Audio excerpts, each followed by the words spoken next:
do it because I have such great success? Well, the answer to that is you have great selection. And so if you have great selection, you don't have a comparable population. So you have an opportunity here to prove that you're better in terms of what you do. I would not say that I'm better. I would say that for a selected subgroup of patients, I listed the selection criteria. This is a viable option with low complication rate and good functional outcome. All I'm saying is that you have no proof other than the fact that you have good results in a patient population that you take care of. And that's valid, but it doesn't give you an opportunity to compare, to extend, to change practice. So if you had a selection criteria that you could list, and you had a randomized trial showing you that you actually had a better outcome, then it would be very believable.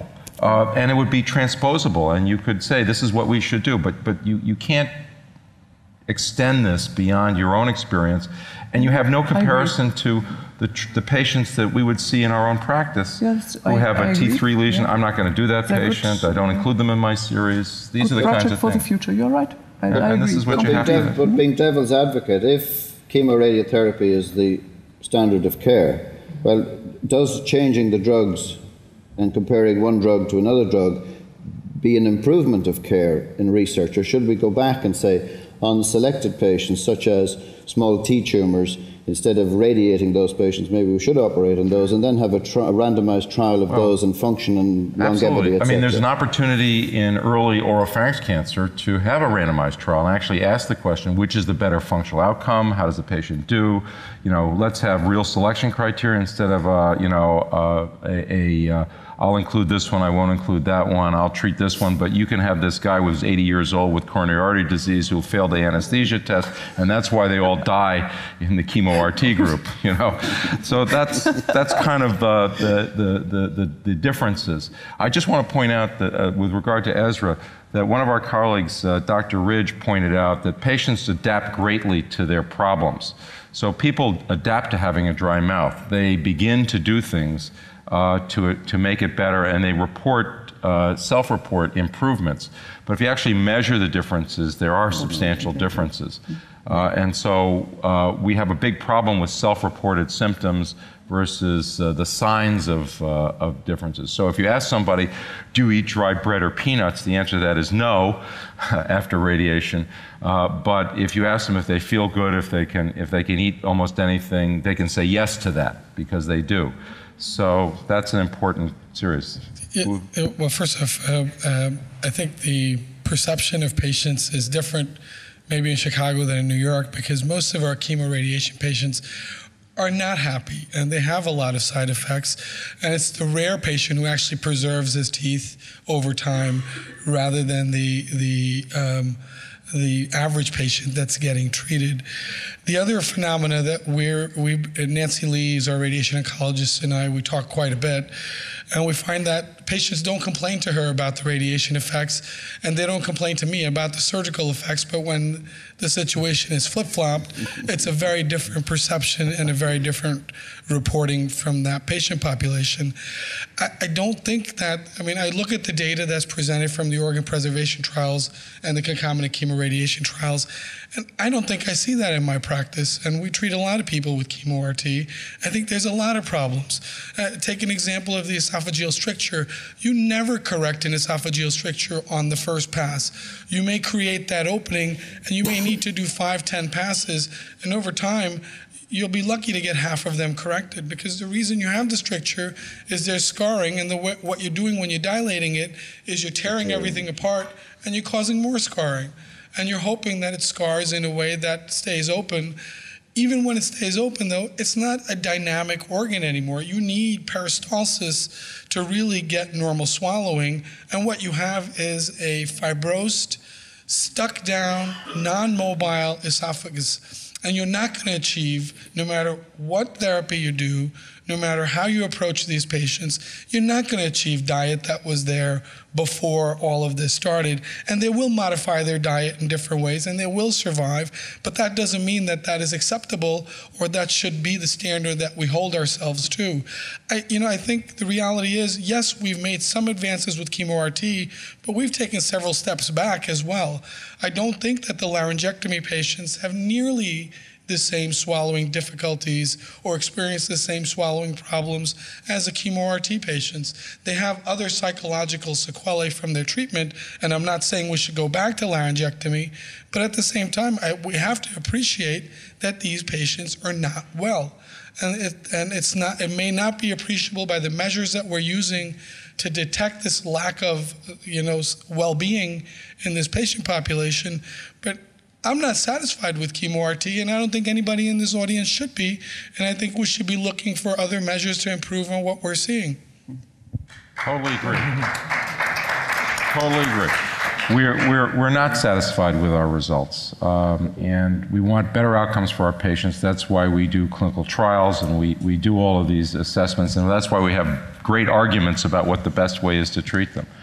And you're right, they don't have normal swallowing, and sometimes it takes 2, 3, or 5, or 12 dilations and injections of mitomycin C or other anti-scarring agents in this to do it. I don't want to minimize the impact, but it's a lot of work, and I think it takes some study, and it'd be interesting to have some of the appreciation of what you do in order to improve the swallowing, what you've thought about in terms of doing that, because our group has really been trying very hard to manage that as a side effect.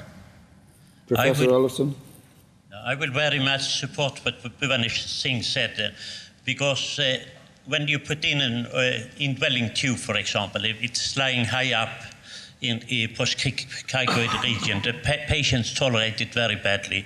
And also when you dilate, you do not get any function. Some of those patients have still difficulty swallowing. Yes. If we do a total laryngectomy, for example, I could have added that in the previous session too, and we put in a speech valvula, and with no radiotherapy, they do very fine. And in all quality of life studies, they do as well as patients in the normal population, really.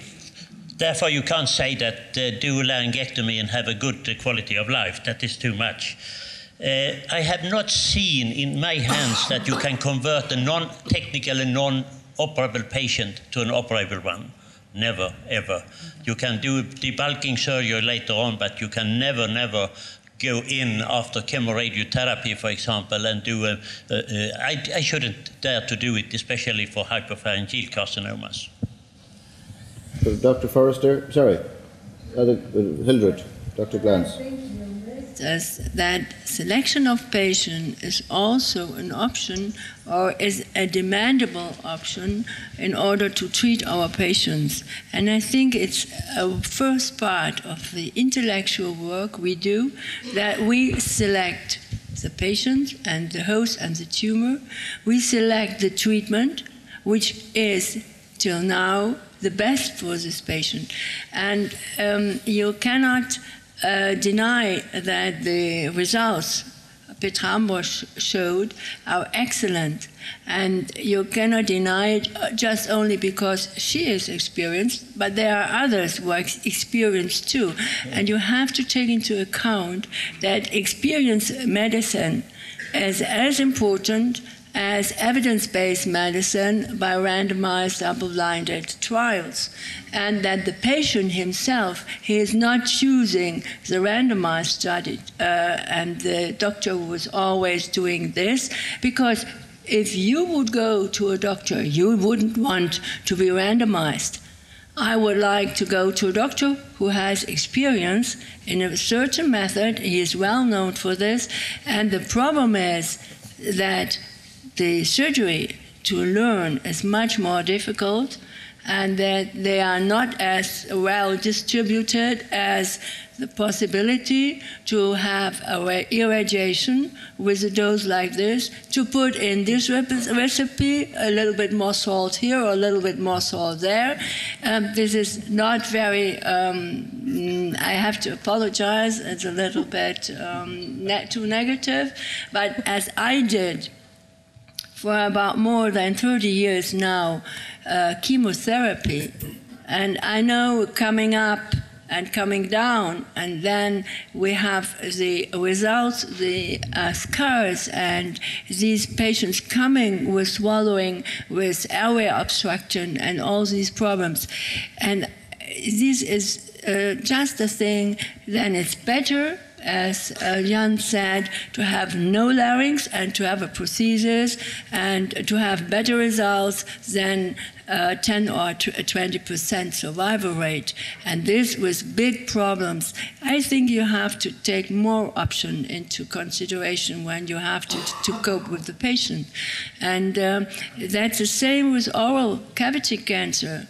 You have more, why don't you use it? And why don't you use it in order to have better results for the patient? That's what I want to comment on all this discussion. First, you have to do only chemoradiation. I think there are other options too. And I think the possibility, like Buddha said, there are early cancers or earlier, and the disease is different, and you have to treat it with another treatment than generalize it. Thank you. Arlene, Dr. Forrester? Well, I just wanted to comment that for the locally advanced group that would require total laryngectomy, for which the studies have been designed to look at organ preservation, the level 1 evidence, we only have one study, and that's using induction chemotherapy, not concurrent chemoradiation, and that there has been this for hypopharynx, and that was Jean-Louis Lefebvre's EORTC study. And there's been this sort of extrapolation and migration to treating hypopharynx with concurrent chemoradiation without any organized capturing of the data. And we all have our own experiences with the things that Boof was talking about. So in this situation, if one were to say what's the standard of care in this advanced population requiring total laryngectomy, partial pharyngectomy, it would be induction chemotherapy. And since we have lots of data showing that TPF is better than PF, I would think that it would be induction TPF followed by radiation and not concurrent chemoradiation based on that data. So, might want to get some comment. Thank you. Can I just get the last question, then we can have a final discussion. Kerry, Professor Olson. Just, Patrick, just a couple of comments I'd like to make. I think one of the things that is my biggest frustration is that I think all of us have seen patients who have responded extraordinarily well to chemotherapy and radiation therapy. I mean, curative procedures, almost no side effects, have done wonderful. And if we could identify these patients to some extent, we would go a long ways in terms of being able to appropriately decide where chemotherapy and radiation therapy fits into our armamentarium of head and neck cancer. But to put it in the more broad-based blanket approach that I'm seeing happening all in all is a big concern. As Harry Hoffman has said, we're looking at larynx cancer right now as the one subsite of cancer in the body where survival is getting worse. We're looking at studies such as the ROTG 9111 and the veteran study and trying to extrapolate data from those studies, and half of the patients in those studies had mobile vocal cords. I can tell you, I do not do very many laryngectomies for mobile vocal cords, so to have somebody saying that this is the standard of care, that you need to do a laryngectomy for someone with mobile vocal cords, is just not right. And lastly, if we look at the issue of trying to extrapolate this to a broader-based population, we only have to look at Amy Chen's work right now that has come out that has clearly shown that you cannot extrapolate data in subset analysis with small studies done in multiple institutions and try to put that across the nation and try to say you're getting comparable results with total laryngectomy. So we have a lot more work to do right now. And lastly, as everyone's alluded to, in my entire career of doing head and neck cancer surgery for 30 years, I still have, to this date, have never seen the level of complications and problems on reoperations of patients who have had prior radiation and chemotherapy. I've seen tissues that will not heal no matter what I do to them. And these are big problems. So we've got at one extreme patients who are responding extraordinarily well and are being cured, and others who have unbelievable misery for which I've never seen in my entire career. And we don't know where this falls in yet, but we're in no way, shape, or form ready to start to say this is the standard of care. Thank you. I think we're running out of we're running out of time, and with those questions we